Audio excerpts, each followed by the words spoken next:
ആദ്യമേ തന്നെ പരിശുദ്ധ അമ്മയ്ക്കും തിരുക്കുമാരനും കോടാനുകോടി നന്ദി ഞാൻ പറയുന്നു. എൻ്റെ പേര് രഞ്ജു. ഞാൻ പിറവം ഹോളി കിങ്സ് ഇടവകാംഗമാണ്. ഞാൻ ആദ്യമായി ഉടമ്പടി എടുത്തത് 2023 നവംബർ 30 ഞാനിവിടെ വരാനുണ്ടായ സാഹചര്യം എന്ന് പറയുന്നത്, ഞാൻ ഡ്രൈവിംഗ് പഠിച്ചുകൊണ്ടിരുന്ന സമയത്ത് ഒരു ചേച്ചി എന്നോട് പറഞ്ഞു, നമുക്ക് കൃപാസനത്തിലൊന്ന് പോകാം. ഞാൻ ഈ ഓൺലൈൻ വഴി ഇവിടുത്തെ ശുശ്രൂഷകളൊക്കെ കാണുമായിരുന്നു. ഞാൻ ഇതിനു മുമ്പ് ഇസ്രായേലിലായിരുന്നു 6.5 വർഷം.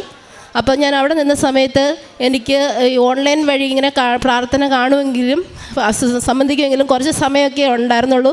എനിക്ക് പ്രാർത്ഥനയിൽ സംബന്ധിക്കാൻ പറ്റുള്ളായിരുന്നുള്ളൂ. ചിലപ്പോൾ പേഷ്യൻ്റ് വിളിക്കും, അന്നേരം പോകണം, പിന്നെ അത് സ്കിപ്പായി പോവും. അങ്ങനെയൊക്കെ ആയിരുന്നു. അങ്ങനെ ഞാൻ ഇവിടെ വന്നു. ഇവിടെ വന്നതിന് ശേഷം ഞാൻ ഉടമ്പടി എടുത്തു. എൻ്റെ 6 നിയോഗങ്ങൾ ഞാനിവിടെ സമർപ്പിച്ചു മാതാവിൻ്റെ മുന്നിൽ. എനിക്ക് 6 നിയോഗം എന്ന് പറഞ്ഞാൽ, ഞാൻ ഒരു 5 വർഷമായിട്ട് എൻ്റെ ഒരു സ്വപ്നമായിരുന്നു യൂറോപ്പിൽ ഇറ്റലിയിൽ ഒരു നഴ്സായിട്ട് ജോലിക്ക് കയറുക എന്നുള്ളത്. ഞാൻ ഇസ്രായേലിൽ കെയർ ഗീവറായിട്ട് വർക്ക് ചെയ്യുമായിരുന്നു. അപ്പോൾ എൻ്റെ ഫ്രണ്ട് വഴി എന്നോട് പറഞ്ഞു, ഇങ്ങനെ ഇറ്റലിയിലേക്ക് നേഴ്സിൻ്റെ ഒരു പൊസിഷനിലേക്ക് നഴ്സുമാരെ എടുക്കുന്നുണ്ട്, അതിനുവേണ്ടി നമുക്ക് കൊടുത്താൽ നല്ലതായിരുന്നു, ഫാമിലിയൊക്കെ ആയിട്ട് നമുക്ക് അവിടെ സെറ്റ് ആവാം എന്നൊക്കെ പറഞ്ഞു. അപ്പം ഞാൻ ആദ്യം കുറച്ച് ഇതായെങ്കിലും ആ സമയത്തായിരുന്നു UK-യുടെയും അയർലൻഡിൻ്റെയൊക്കെ ഇൻ്റർവ്യൂ കാര്യങ്ങളൊക്കെ. ഞാൻ ഇസ്രായേലിലായിരുന്നുകൊണ്ട് എനിക്ക് ഒരുപാട് സ്ഥലത്തുനിന്ന് എനിക്ക് അവർ പറഞ്ഞു, അങ്ങോട്ട് UK നോക്ക്, നമുക്ക് അവിടെ സെറ്റിൽഡാകാം, ഫാമിലിയായിട്ട് സെറ്റാകാം എന്നൊക്കെ പറഞ്ഞു. അപ്പം ഞാൻ വിചാരിച്ചു ഒരു കെയറായിട്ട് പോവുക. ഇനി ഇവിടെ ഞാൻ ഓൾറെഡി കെയറായിട്ട് വർക്ക് ചെയ്യുന്നു, ഇനിയും ഒരു കെയറായിട്ട് ഒരുപാട് പൈസ മുടക്കി പോകണമായിരുന്നു. അപ്പം ഞാൻ വിചാരിച്ചു, എൻ്റെ ഒരു ആഗ്രഹമാണ്, ഞാൻ നേഴ്സിംഗ് പഠിച്ച കാലം തൊട്ട് ഇറങ്ങിയപ്പോൾ തൊട്ട് എൻ്റെ ഒരു ആഗ്രഹമായിരുന്നു എനിക്ക് ഇറ്റലി എന്ന രാജ്യത്ത് ഒരു നേഴ്സായിട്ട് ജോലിക്ക്, അല്ലെങ്കിൽ ഞാൻ ആദ്യമൊക്കെ വിചാരിച്ചു ഒരു കെയറായിട്ടാണേലും ജോലിക്ക് കയറിയാൽ മതി. എൻ്റെ ഒരു സ്വപ്നമായിരുന്നു ജീവിതത്തിൽ. അങ്ങനെ ഞാൻ കൊടുത്തു. അപ്പോൾ എൻ്റെ പ്രോസസ്സിംഗ് ഒന്നും നടക്കുന്നില്ല. ഞാൻ 2 വർഷം കഴിഞ്ഞു, പേപ്പർ കൊടുത്തു. 2 വർഷം കഴിഞ്ഞപ്പോൾ ഞാൻ നോക്കിക്കൊണ്ടിരുന്ന എംപ്ലോയർ മരിച്ചു. ഞാൻ അവിടെ നിന്ന് പെട്ടെന്ന് ഇറ്റലിയുടെ പേപ്പർ റെഡിയാകും എന്ന് വിചാരിച്ച് 1 വർഷം ആണെങ്കിലും ഫാമിലിയുടെ കൊടുത്ത് നിൽക്കാം, അത് കഴിഞ്ഞ് പോകാമെന്ന് വിചാരിച്ച് ഞാൻ അവിടെ നിന്ന് എൻ്റെ പേഷ്യൻ്റ് 2 പേരും മരിച്ചു. ഒരു അപ്പച്ചനും അമ്മച്ചിയും ഉണ്ടായിരുന്നു. അവർ 2 പേരും മരിച്ചതിന് ശേഷം ഞാൻ ആ സ്ഥലത്ത് ജെറുസലേമിലായിരുന്നു ഞാൻ ജോലി ചെയ്തുകൊണ്ടിരുന്നത്. അവിടെ നിന്ന് ഞാൻ എൻ്റെ പേഷ്യൻ്റ് മരിച്ചതിന് ശേഷം ഞാൻ അവിടെ നിന്ന് നാട്ടിൽ വന്നു. നാട്ടിൽ വന്നിട്ട് ഞാൻ 3 വർഷം നാട്ടിലുണ്ടായിരുന്നു. അപ്പോൾ ഞാൻ ആകെ മൊത്തം എന്നോടെല്ലാവരും ചോദ്യം തുടങ്ങി, പോകാറായില്ലേ അവിടെ നിന്ന് തന്നെ നിങ്ങൾക്ക് UK-ക്ക് നോക്കാൻ മേലായിരുന്നോ, അയർലൻഡിന് നോക്കാൻ മേലായിരുന്നോ, നല്ല അവസരമല്ലേ, ഇത് നോക്കിയിരുന്നിട്ട് കാര്യമില്ല എന്നൊക്കെ പറഞ്ഞ് എന്നോട് ഒത്തിരി പേര്. പിന്നെ ഞാൻ അവസാനം ഇപ്പോൾ പള്ളിയിൽ പോകാൻ പോലും എനിക്ക് ഒരു ഫംഗ്ഷന് പോലും ആൾക്കാരെ ഫേസ് ചെയ്യാൻ ഞാൻ ഒത്തിരി ബുദ്ധിമുട്ടി. അങ്ങനെ ഞാൻ ഇവിടെ വന്ന് പ്രാർത്ഥിച്ചു. എൻ്റെ നിയോഗങ്ങളിൽ ഒന്നായിരുന്നുള്ള എൻ്റെ ഒരു യൂറോപ്പിന് പോകാൻ ഒരു നേഴ്സായിട്ട് കിട്ടാനുള്ള ആഗ്രഹം ഞാൻ സമർപ്പിച്ചു. ഞാൻ കുറച്ച് നാൾ കഴിഞ്ഞപ്പോൾ ഞാൻ പ്രാർത്ഥനയൊക്കെ ഉഴപ്പാൻ തുടങ്ങി. കാരണം നടക്കുന്നില്ലല്ലോ ദൈവമേ, ഞാൻ ഇത്രയും പ്രാർത്ഥിച്ചു. ഞാൻ ഒത്തിരി സഹായങ്ങളും കാരുണ്യ പ്രവൃത്തികളും ഒക്കെ ചെയ്യാനും മറ്റുള്ളവരുടെ വേദനകൾ കണ്ടറിഞ്ഞ് അവരെ സാമ്പത്തികപരമായിട്ട് എനിക്ക് ജോലി ഉണ്ടായിരുന്നത് കൊണ്ട് ദൈവം എനിക്ക് തരും എന്നുള്ള ഉറച്ച വിശ്വാസത്തോടു കൂടി ഞാൻ പാപങ്ങൾക്കാണേലും ഒരു വീടിന് വിഷമിക്കുന്നവർക്കാണേലും സഹായിക്കാനൊക്കെ ഉള്ളൊരു മനസ്സ് എനിക്ക് തോന്നി. ഞാൻ ഇത്രയും ചെയ്തിട്ടും ദൈവമേ എന്നെ പരീക്ഷിക്കുവാണല്ലോ എന്നൊക്കെ ഞാൻ വിചാരിച്ചു. അങ്ങനെ ഞാൻ ഇവിടെ വന്ന് പ്രാർത്ഥിച്ച് വീണ്ടും ഞാൻ ഇവിടെ വന്നപ്പോൾ ഞാൻ ഒരു പ്രാവശ്യം ഉടമ്പടി എൻ്റെ 8ാമത്തെ പുതുക്കലാണ്. ഞാനിവിടെ വന്ന് പ്രാർത്ഥിച്ചപ്പം എന്നോട് ഒരു ബ്രദർ പറഞ്ഞു, നിങ്ങൾ ഇത്രയും നാളായിട്ട് 7 പ്രാവശ്യം പുതുക്കി, നിങ്ങൾ ഇത് ഒരു സാക്ഷ്യം പോലും ഇവിടെ മാതാവിൻ്റെ ഇവിടെ വന്ന് സാക്ഷ്യം പോലും പറഞ്ഞില്ല. പക്ഷേ എൻ്റെ മനസ്സിലെ ആഗ്രഹം എന്ന് പറയുന്നത് എൻ്റെ ഒരു വിസയുടെ തടസ്സമൊന്ന് മാറിക്കിട്ടണം എന്നുള്ളതായിരുന്നു. അത് ഇതുവരെ നടക്കാത്തത് കൊണ്ട് എനിക്കിവിടെ സാക്ഷ്യം പറയാൻ കയറാൻ പറ്റിയില്ല. പക്ഷേ ഞാൻ 7ാമത്തെ പുതുക്കിന് വേണ്ടി ഞാനിവിടെ വന്നപ്പോൾ ഞാൻ മാർച്ച് 2 ആയിരുന്നു ഞാൻ ലാസ്റ്റ് പുതുക്കിയത്. അന്നിവിടെ വന്നിട്ട് വീണ്ടും ഞാൻ എൻ്റെ പ്രാർത്ഥനകളും പള്ളിയിൽ പോകുന്നത്, കുമ്പസാരിക്കുന്നത്, എൻ്റെ കാരുണ്യ പ്രവൃത്തികൾ എല്ലാം അന്ന് എനിക്ക് എൻ്റെ സ്കോർ നോക്കിയപ്പം ബ്രദർ കണ്ടപ്പം ആദ്യം ഉണ്ടായിരുന്നതിൽ നിന്ന് ഒരുപാട് കുറവായിരുന്നു എൻ്റെ കാരുണ്യ പ്രവൃത്തികൾ, എൻ്റെ ബൈബിൾ വായന എല്ലാം ഞാൻ പുറകോട്ട് കാരണം മടുത്തു. ദൈവം ഇത് കേൾക്കുന്നില്ലല്ലോ, ഞാൻ ഇത്രയും പ്രാർത്ഥിച്ചിട്ടും മാതാവ് എനിക്കൊരു തന്നില്ലല്ലോ, എൻ്റെ വേദന കാണുന്നില്ലല്ലോ എന്ന് ഞാൻ വിചാരിച്ച് ഞാനെല്ലാം കുറച്ച് പിന്നെ ഞാനിവിടെ വന്നു പ്രാർത്ഥിച്ചു. ബ്രദറിനെ കണ്ടു. എൻ്റെ ഉടമ്പടി ഞാൻ പുതുക്കി. ഞാൻ തീവ്രമായിട്ട് പ്രാർത്ഥിച്ചു. എല്ലാ കാര്യങ്ങളും വിശുദ്ധ കുർബാന ഒരു ദിവസം പോലും മുടങ്ങാതെ ഞാൻ പോകാൻ തുടങ്ങി. കുമ്പസാരിക്കും. എപ്പം അച്ഛൻ കുമ്പസാരക്കൂട്ടിലിരുന്നു അപ്പം ഞാൻ പോയി കുമ്പസാരിക്കും. പിന്നെ എനിക്ക് കുമ്പസാരിക്കണം എന്നൊരു ആഗ്രഹം വന്നൊരു അച്ഛനെ കണ്ട് ഞാൻ കുമ്പസാരിക്കാൻ വേണ്ടിയിരുന്നു. അച്ഛൻ കുമ്പസാരിക്കാനിരുന്നു. ഞാൻ പോയി കുമ്പസാരിച്ചു, പ്രാർത്ഥിച്ചു.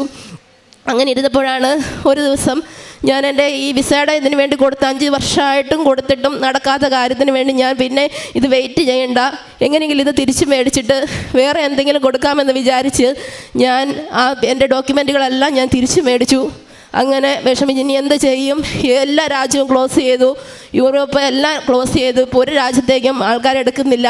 അപ്പോൾ അങ്ങനെ വിചാരിച്ചിരുന്ന സമയത്ത് ഞാനിവിടെ വന്ന് ഉടമ്പടി എടുത്ത് പ്രാർത്ഥിച്ചിട്ട് പോയി. അന്നേരം എനിക്കിവിടെ ഒന്ന് പ്രാർത്ഥിക്കാനൊന്നും പറ്റിയില്ല. കാരണം ഉടമ്പടി ഞങ്ങളൊരു ബസ്സിനാണ് വന്നത്. അപ്പോൾ അത് തിരിച്ച് പോകുന്നതിൻ്റെ വെപ്രാളവും കാര്യങ്ങളൊക്കെ ആയിരുന്നു. അന്നേരം പിന്നെ ഞാൻ ഇവിടെ നിന്ന് ഉടമ്പടി എടുത്ത് പോയിട്ട് പിന്നെ ഞാൻ ഒരു 3-4 ദിവസം കഴിഞ്ഞപ്പോൾ വീണ്ടും ഇവിടെ പ്രാർത്ഥിക്കാൻ വേണ്ടി മാത്രമായിട്ട് ഞാനിവിടെ വന്നു. അച്ഛനെ ഒന്ന് കാണാൻ പറ്റുവാണെങ്കിൽ എൻ്റെ ഈ വിസ തടസ്സത്തിന് പേരിൽ ഒന്ന് പ്രാർത്ഥിച്ച് മാതാവിൻ്റെ മുന്നിൽ എൻ്റെ ഈ പാസ്പോർട്ട് ഒന്ന് കൊണ്ടുവയ്ക്കാൻ വേണ്ടി ഞാൻ ആഗ്രഹിച്ച് ഇവിടെ വന്ന് ഞാൻ പ്രാർത്ഥിച്ചു. അതിൻ്റെ ഫലമായിട്ട് ഞാനിവിടെ വന്ന് അച്ഛനെ കണ്ട് ടോക്കൺ എടുത്തു. അച്ഛനോട് ഞാൻ പറഞ്ഞു, അച്ഛൻ എൻ്റെ 5 വർഷമായിട്ടുള്ള വിസ തടസ്സമാണെന്ന് ടോക്കണിൽ എഴുതി. ഞാൻ ഈ പാസ്പോർട്ടുമായിട്ട് ഇവിടെ വന്നിരുന്ന് പ്രാർത്ഥിച്ചു. ഈ ഫ്രണ്ടിലിരുന്ന് ഞാൻ പ്രാർത്ഥിച്ചു. അപ്പം ഞാനിവിടെ നിന്ന് എൻ്റെ ഡോക്യുമെൻറ്റുകളെല്ലാം ഞാൻ അവരുടെ നിന്ന് തിരിച്ച് മേടിച്ചിട്ട് ഞാൻ ഇനിയൊരു വഴി എനിക്ക് തുറന്നു തരണം, എനിക്കിനി വേറൊരു വഴി എൻ്റെ മുന്നിലില്ല. ഞാനൊരു ജോലി കളഞ്ഞ് നാട്ടിൽ വന്നു. ഈ ജോലി പ്രതീക്ഷിച്ചാണ് ഞാൻ ഇസ്രായേലിലെ ജോലി കളഞ്ഞ് ഞാനിവിടെ വന്നത്. 3 വർഷമായി ജോലിയില്ല. ഹസ്ബൻഡാണേലും വീട്ടിൽ ചാച്ചന് പാടില്ലാതിരിക്കുന്ന 2 പിള്ളേരുണ്ട്. എൻ്റെ അമ്മച്ചി മരിച്ചുപോയി. അപ്പം വീട്ടിൽ പേരൻസിനെ നോക്കേണ്ട ഉത്തരവാദിത്വം നമ്മുടെ കടമയിലുണ്ട്. അപ്പം ഞാൻ പോയാലേ ഉള്ളൂ ബാക്കി എൻ്റെ കുടുംബത്തെ എനിക്ക് കൊണ്ടുപോകാൻ പറ്റുള്ളൂ. അങ്ങനെ വിചാരിച്ച് ഞാനിവിടെ ഇരുന്ന് പ്രാർത്ഥിച്ചു. അച്ഛനെ കണ്ടു. അച്ഛൻ എൻ്റെ പാസ്പോർട്ടും എൻ്റെ ഒരു ഡോക്യുമെൻറ്റും എവിടെയോ ഒരു ഡോക്യുമെൻറ്റിൽ പ്രോസസ്സിങ് നടക്കാതിരുന്ന സമയത്ത് ഒരു ഇറ്റാലിയിൽ എഴുതിയ ഒരു ഡോക്യുമെൻ്റ് എൻ്റെ കയ്യിൽ ഇതിൻ്റെ കൂട്ടത്തിൽ സമർപ്പിക്കാനുണ്ടായിരുന്നു. ഒരു ഡോക്യുമെൻ്റ് എന്തെങ്കിലും കാണണം അച്ഛന്. അങ്ങനെ ഞാൻ എൻ്റെ ഇറ്റാലിയനിലുള്ള ഒരു ഡോക്യുമെൻ്റ് ട്രാൻസ്ലേറ്റ് ചെയ്ത ഒരു ഡോക്യുമെൻറ്റുമായിട്ട് ഇതിൻ്റെ കൂട്ടത്തിൽ സമർപ്പിച്ചു. ഞാൻ ഇവിടെ വന്ന് പ്രാർത്ഥിച്ചു. ഇവിടെ വന്ന് പിന്നെ നാത്തൂനും ഉണ്ടായിരുന്നു. അപ്പം അച്ഛനെ കാണാൻ പറ്റി. എനിക്ക് സന്തോഷമായി. ടോക്കൺ കിട്ടി. ഇപ്പം എന്താണെന്ന് എൻ്റെ ഒരു വിശ്വാസം, മാതാവിൻ്റെ അടുത്ത് ഈ പാസ്പോർട്ടൊന്ന് കൊണ്ടുവച്ച് ഈശോയുടെ അടുത്ത് കൊണ്ടുവച്ച് പ്രാർത്ഥിച്ചാൽ നടക്കുമെന്ന് എനിക്കൊരു വിശ്വാസം ഉണ്ടായിരുന്നു. ഞാൻ അവിടെ ഇരുന്ന് ഒരുപാട് സമയത്ത് ടോക്കൺ കിട്ടാൻ വേണ്ടി വിശ്വാസ പ്രമാണം ചൊല്ലിക്കൊണ്ടിരുന്നു. എത്രയും തേളം മാതാവ് ചൊല്ലി ഈശോയെ എന്നെ സഹായിക്കണേ എന്ന് ഞാനോട് അവിടെ ഇരുന്ന് ഞാൻ പറഞ്ഞു. എൻ്റെ പുറകിൽ നിന്നവർക്കൊന്നും കിട്ടുന്നില്ല, ടോക്കൺ കിട്ടുന്നില്ല. ഒരുപാട് പേര് പൈസ കൊടുത്തിട്ട് അവർക്ക് വിസ വരാതെ അവർ വിഷമിക്കുന്നു. അങ്ങനെയൊക്കെ കണ്ടപ്പോൾ ഞാനും ഭയപ്പെട്ടു. ദൈവമേ, എനിക്കിത് ഇവിടെ കൊടുത്ത് അച്ഛനെ കാണാൻ യോഗ്യതയുണ്ടോ? മാതാവിൻ്റെ മുന്നിൽ എൻ്റെ പാസ്പോർട്ട് വയ്ക്കാൻ എനിക്ക് യോഗ്യതയുണ്ടോ എന്നൊക്കെ ഞാൻ ചിന്തിച്ചു. എന്നാണേലും ഞാൻ വിശ്വാസ പ്രമാണം ചൊല്ലി പുറത്ത് നിന്ന് ഇങ്ങനെ ക്ഷമയോടെ കാത്തിരുന്നു. എനിക്ക് വേണ്ടി ഞാൻ അവിടെ ചെന്നകത്ത് കയറിയപ്പം എൻ്റെ അവസ്ഥ പറഞ്ഞപ്പം എനിക്ക് ടോക്കൺ കിട്ടി. ഞാൻ അച്ഛനെ കണ്ടു. ഇവിടെ അച്ഛൻ എനിക്ക് വേണ്ടി പ്രാർത്ഥിച്ചു. ഈ പാസ്പോർട്ടും ഡോക്യുമെൻറ്റും അവിടെ മാതാവിൻ്റെ അടുത്ത് കൊണ്ടുവച്ച് പ്രാർത്ഥിച്ചു. ഈശോയുടെ അടുത്ത് കൊണ്ട് പ്രാർത്ഥിച്ചു. എനിക്കൊരു കാശ് രൂപം തന്നു വിട്ടു. അച്ഛൻ എന്നോട് വേറെ ഒന്നും പറഞ്ഞില്ല. എൻ്റെ തോളിൽ തട്ടി ഞാൻ അന്നേരം ഇവിടെ നിന്ന് കരയുമായിരുന്നു.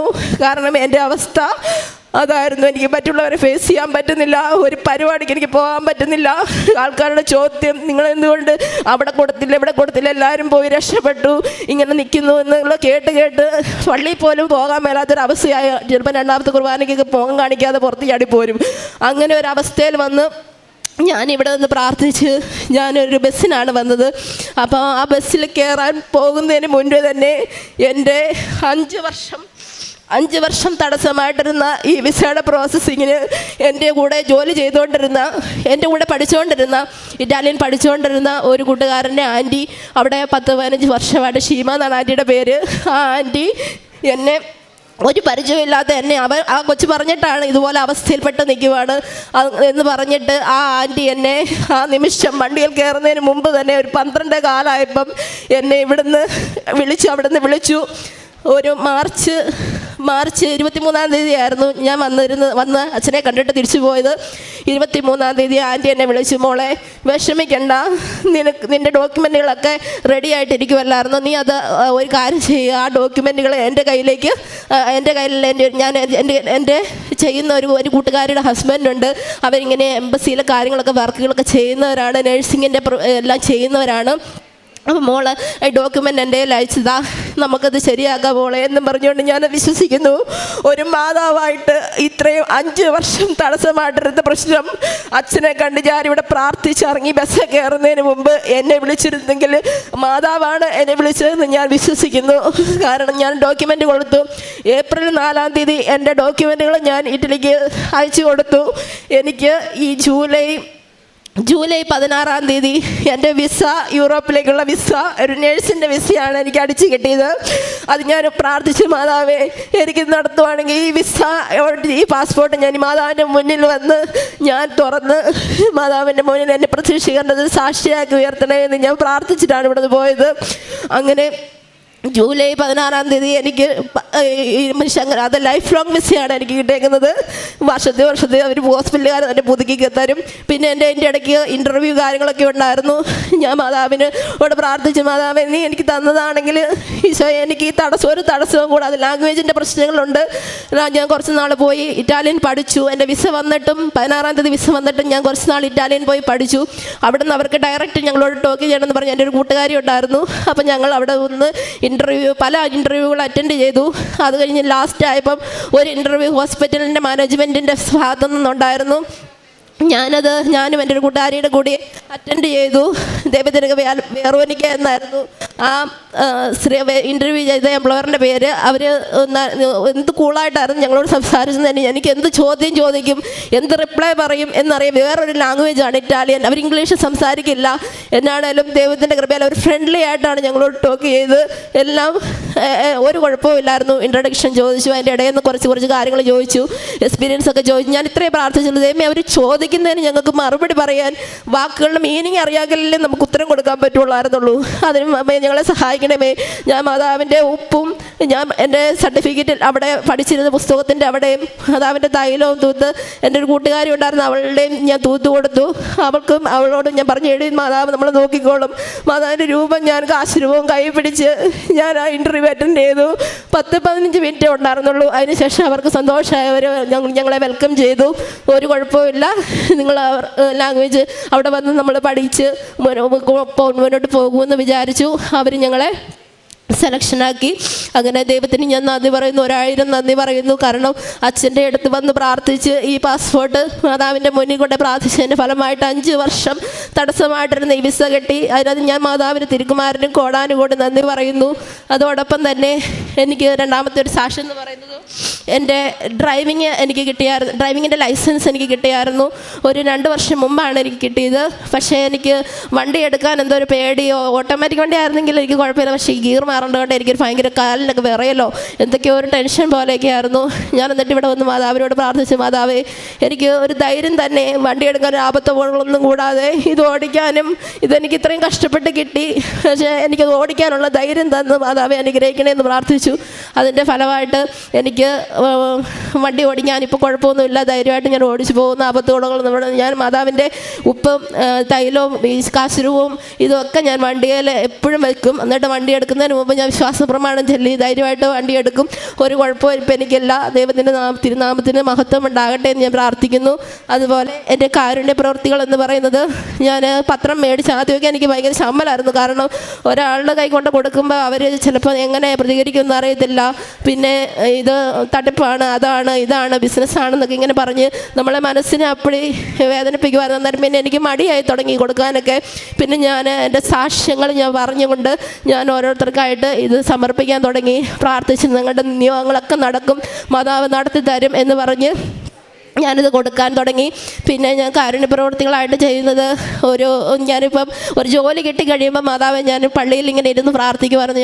ഞങ്ങളുടെ ഇടവകയിൽ അച്ഛൻ ഒരു 5 വീടുകൾ പണിത് കൊടുക്കാൻ, പാവങ്ങളായിട്ടുള്ള ആൾക്കാർക്ക് പള്ളി പണിത് കൊടുക്കുന്ന ഒരു ഇതുണ്ടായിരുന്നു. അപ്പോൾ അച്ഛൻ ഇങ്ങനെ പള്ളിയിൽ വിളിച്ച് പറഞ്ഞു, ഇങ്ങനെ നമ്മളെ കൊണ്ട് പറ്റുന്നൊരു സഹായം എല്ലാവരെയും കൊണ്ട് പറ്റുന്നത് പോലെ ചെയ്യുക. നമ്മൾ അത് ആർക്കാണെന്നോ എന്താണെന്നൊന്നും അച്ഛൻ പറഞ്ഞിട്ടില്ല. പക്ഷെ ഞാൻ അന്ന് മനസ്സിൽ വിചാരിച്ചു, ദൈവമേ എനിക്കൊരു ജോലി കിട്ടുകയാണെങ്കിൽ, ഇറ്റലിയിൽ ഒരു ജോലി തരുവാണെങ്കിൽ മാതാവേ, ഞാൻ ഈ വീടില്ലാത്തവർക്ക് അല്ലെങ്കിൽ വിഷമിക്കുന്നവർക്ക് കുറച്ച് പൈസ ഞാൻ സഹായമായിട്ട് പള്ളിക്ക് വേണ്ടി കൊടുത്തോളാവേ എന്ന് ഞാൻ മനസ്സിൽ വിചാരിച്ചു.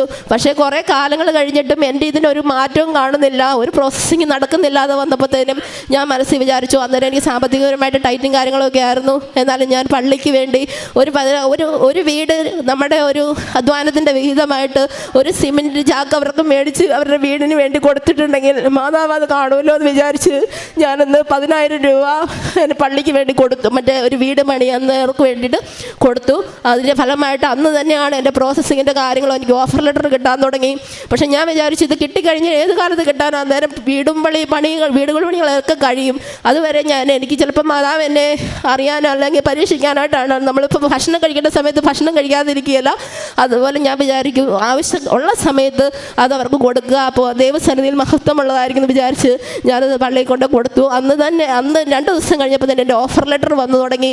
എൻ്റെ എല്ലാ കാര്യങ്ങളും എങ്ങനെയാണ് നടക്കാൻ തുടങ്ങിയത്. പിന്നെ ഞങ്ങൾ ഒരു ആദ്യ കുർബാന അല്ല ഒരു ബർത്ത്ഡേയോ വെഡിങ് ആനിവേഴ്സറിയോ മരണത്തിൻ്റെ എന്തെങ്കിലും ഓർമ്മ ദിവസങ്ങൾ വരുമ്പം ഞങ്ങളുടെ അടുത്തുള്ള ഓർഫനേജുകളിലോ മാനസികാരോഗ്യ കേന്ദ്രങ്ങളിലോ എവിടെയെങ്കിലും ആയിരിക്കും ഞങ്ങൾ എന്തെങ്കിലും ഫുഡ് കാര്യങ്ങളും ഒക്കെ കൊടുക്കാൻ ശ്രമിക്കും. വീട്ടിൽ നമ്മൾ എല്ലാവരുമായിട്ട് എൻജോയ് ചെയ്യുന്നതിന് പകരം അങ്ങനെയുള്ള അനാഥരുടെ അടുത്തും പാവങ്ങളുടെ അടുത്തും ഒക്കെ പോയി നമ്മൾ അവരുമായിട്ട് ഒന്നിച്ചു കൂടി അവരുമായിട്ട് പ്രാർത്ഥിച്ച് സന്തോഷം പങ്കുവയ്ക്കുവാൻ ഞങ്ങൾ ഒത്തിരി ശ്രമിച്ചിരുന്നു. പിന്നെ എന്തെങ്കിലുമൊക്കെ ചെയ്യാൻ ബർത്ത്ഡേ ഇതൊക്കെ വരുമ്പോഴത്തേനും ഓരോ ഓർഫനേജുകളോ അനാഥരായിട്ടുള്ള സ്ഥലങ്ങളിലൊക്കെ ചെന്ന് നമുക്ക് അവർക്ക് ആവശ്യമുള്ള സാധനങ്ങളൊക്കെ മേടിച്ച് കൊടുക്കാനും ഒക്കെ ഞങ്ങൾ ഒത്തിരി ശ്രമിച്ചിട്ടുണ്ട്. പിന്നെ ഞാൻ എപ്പോഴും വചനങ്ങൾ പ്രാർത്ഥിക്കുമായിരുന്നു. കാരണം താമസം വന്നപ്പോൾ ഞാൻ എപ്പോഴും പ്രാർത്ഥിക്കുമായിരുന്നു, ദൈവമേ അങ്ങനെ വചനങ്ങൾ ഇങ്ങനെ ചൊല്ലി ഞാൻ പറയാമല്ലോ, രക്ഷകനായ ഈശോനാഥ അങ്ങേക്ക് അസാധ്യമായി യാതൊന്നുമില്ല, നിർഭാഗ്യഭാവികൾ മനസ്സിലേക്ക് പ്രാർത്ഥിച്ചാൽ അങ്ങേക്ക് നിരസിക്കാൻ വയ്യ, ആകയാൽ എൻ്റെ മേൽ അലിവ് തോന്നി എൻ്റെ അപേക്ഷ സാധിച്ചു തരണമേ എന്ന് ഞാൻ 31 പ്രാവശ്യം എപ്പോഴും പ്രാർത്ഥിക്കുമായിരുന്നു. അങ്ങനെ വചനം പറഞ്ഞ് ഇങ്ങനെ പ്രാർത്ഥിച്ചുകൊണ്ടിരുന്നു. അതിൻ്റെ ഫലമായിട്ട് എൻ്റെ ഈ വിസ തടസ്സം മാറിയതിന് പരിശുദ്ധ അമ്മയ്ക്കും തിരുക്കുമാരനും കോടാനുകൂടി നന്ദി പറയുന്നു. പരിശുദ്ധ അമ്മയ്ക്കും ദൈവപിതാവിനും നന്ദി പറയാം. ലൂക്കായുടെ സുവിശേഷം 8-ാം അധ്യായം അതിൻ്റെ 24-ാം വാക്യത്തിൽ പറയും, അവർ അടുത്ത് വന്ന് ഗുരു ഞങ്ങൾ നശിക്കുന്നുവെന്ന് പറഞ്ഞ് അവനെ ഉണർത്തി. അവൻ എഴുന്നേറ്റ് കാറ്റിനെയും തിരകളെയും ശാസിച്ചു, അവൻ നിലച്ചു, ശാന്തത ഉണ്ടായി. ഈ സഹോദരിയുടെ സാക്ഷ്യത്തിൽ 5 വർഷക്കാലമായിട്ട് വിസ തടസ്സം നേരിട്ടുകൊണ്ടിരിക്കുകയായിരുന്നു ഇറ്റലി പോകുന്നതിന് വേണ്ടി. അപ്പം അതിൻ്റെ പിന്നിൽ ഒത്തിരി പേര് വന്ന് ഈ സഹോദരിയോട് ചോദിക്കുന്നുണ്ട്, ഒന്നും ആയില്ലേ, ഇത്രയും വർഷമായല്ലോ പ്രയത്നിക്കുന്നു, വേറെ നോക്കിക്കൂടെ എന്നൊക്കെ ചിന്തിക്കുമ്പോൾ ഈ പരിശുദ്ധമ്മയുടെ മധ്യസ്ഥതയിലൂടെ കർത്താവിൻ്റെ ഹൃദയത്തെ ഉണർത്തുകയാണ്. ഉടമ്പടി പ്രാർത്ഥനയിലൂടെ തീർച്ചയായും അമ്മയുടെ വലിയ മധ്യസ്ഥതയിലൂടെ നമ്മളെ തന്നെ വിശുദ്ധീകരിച്ച് നമ്മളുടെ തന്നെ നന്മകളെ ഉണർത്തിക്കൊണ്ട് കർത്താവിൻ്റെ ഹൃദയത്തെ നമ്മളെ ഉണർത്തുകയാണ്. അപ്പോഴാണ് ഈ കടലും കാറ്റുമൊക്കെ ഇങ്ങനെ പ്രതികൂലമായിട്ട് നിൽക്കുമ്പോഴും ക്രിസ്തു കൂടെ ഉണ്ടെന്നുള്ള വലിയൊരു വിശ്വാസം കൂടെ ഈ ഒരു ഉടമ്പടി പ്രാർത്ഥനയിൽ നമുക്കുണ്ട്. അപ്പോൾ ഏതൊരു കാറ്റാണെങ്കിലും ഏതൊരു കടലാണെങ്കിലും അതിനെ ശാന്തമാക്കുവാനായിട്ട് കർത്താവിന് സാധിക്കും. അപ്പോൾ ഇത്രയും പ്രതികൂല സാഹചര്യങ്ങൾ, ഒരുപാട് ബുദ്ധിമുട്ടുകൾ, നാണക്കേടുകൾ ഇതെല്ലാം ഉണ്ടായിട്ടും പരിശുദ്ധമ്മയുടെ മധ്യസ്ഥതയിൽ ഈശോയ്ക്ക് സമർപ്പിച്ചു കഴിയുമ്പോൾ എല്ലാ തടസ്സങ്ങളെയും മാറ്റി പൂർണ്ണമായിട്ടുള്ള ശാന്തത, സമാധാനം, സന്തോഷം, അതായത് വിജയം എല്ലാം പരിശുദ്ധ അമ്മ പ്രദാനം ചെയ്യുകയാണ്. അമ്മയുടെ വലിയ മധ്യസ്ഥതയിൽ ത്രിയേക ദൈവം ചെയ്ത വലിയ നന്മയ്ക്ക് കരങ്ങളടിച്ച് നമുക്ക് ദൈവത്തെ നന്ദി പറയുക. അത്യപൂർവ ദൈവാനുഭവങ്ങൾ ഇനി നിങ്ങൾക്കും സ്വന്തം. ഈ യൂട്യൂബ് ചാനൽ ഇതുവരെ സബ്സ്ക്രൈബ് ചെയ്തിട്ടില്ലെങ്കിൽ ഇപ്പോൾ തന്നെ സബ്സ്ക്രൈബ് ചെയ്യുക. ഈ വീഡിയോ ഇപ്പോൾ തന്നെ നിങ്ങളുടെ സുഹൃത്തുക്കൾക്ക് ഷെയർ ചെയ്തുകൊണ്ട് കർത്താവിൻ്റെ പ്രേക്ഷിതരാകുക.